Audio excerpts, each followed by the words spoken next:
आज के कार्यक्रम के मुख्य अतिथि श्रीमान दलावत साहब, हमारे अति विशिष्ट अतिथि जनप्रतिनिधि महोदय श्रीमान शंकरलाल जी गुर्जर साहब, बामा साहब, विनोद जी, मोहन जी, सभी अभिभावक, माताएं, बहनें, हमारे स्टाफ साथी, आज के कार्यक्रम का संचालन कर रहे श्रीमान रमेश जी सर और उनकी टीम और प्यारे विद्यार्थियों, आज 76वां गणतंत्र दिवस समारोह मनाने जा रहे हैं। मैं गणतंत्र की बात करूंगा, विद्यालय की बात बाद में करेंगे। एक बार थोड़ी देर के लिए आप ध्यान से सुनेंगे तो कम से कम हम उस इतिहास के साक्षी बन सकते हैं जो इतिहास हमारे पूर्वजों ने बड़ी मेहनत और शहादत के बल पर बनाया है। आज जिस तिरंगे के नीचे हम शानदार तरीके से एक कार्यक्रम आयोजित करने जा रहे हैं, ये तिरंगा हमें यूं ही नहीं मिला, इसके पीछे लंबी शहादत की कहानी है। आपने इतिहास पढ़ा ही होगा कि भारतवर्ष पर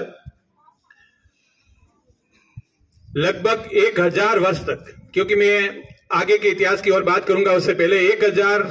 साल के इतिहास की बात करें।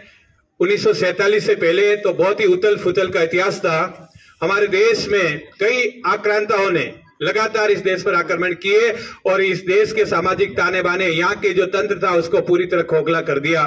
जिसमें 1000 जो ईस्वी के लगभग यहाँ पर मोहम्मद गजनवी नाम का एक आक्रांता, जो कि जिसको मानवता पसंद नहीं थी, जो केवल और केवल लूट फैलाना, लूटना और अमानवता जैसे गुणों से भरपूर था और उसने इस देश पर आक्रमण किया। उसके बाद लगातार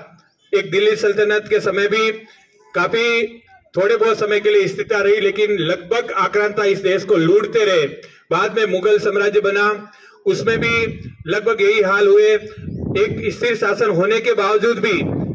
इस देश के अंदर जो लुटेरों की जो सरकारें थी या लुटेरों के जो आक्रमण थे वो कहीं नहीं रुके, जिसमें मंगोल आक्रमण एक बहुत बड़ा आक्रमण था। मंगोल लोग जब निकलते थे तो कसम खा के निकलते थे कि हम जिस गांव और शहर में निकलेंगे, सामने कुत्ता, बिल्ली, इंसान या पेड़ पौधा जो भी आएगा उसको पूरी तरह नष्ट कर देंगे, हम पूरी तरह से उसको शमशान घाट बना देंगे। इस तरह से वो निकलते थे और कत्लेआम करते थे। इस देश ने, इस भारतवर्ष ने वो दिन भी देखे जब मंगोलों के आक्रमण होते थे तो लोग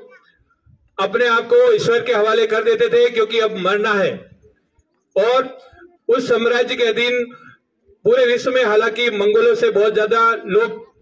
त्रस्त रहे, लेकिन भारतवर्ष में भी मंगोलों के आक्रमण होते थे, यानी कि भारत में भी एक स्थिर शासन उस समय भी नहीं था। बाद में जैसे तैसे मुगल साम्राज्य थोड़ा कमजोर हुआ, तो जो कि दुनिया की सबसे बड़ी, अपने आप को जाति या धर्म के मामले पर जो सबसे ज्यादा ऊपर समझते थे और अपने आप को कहते थे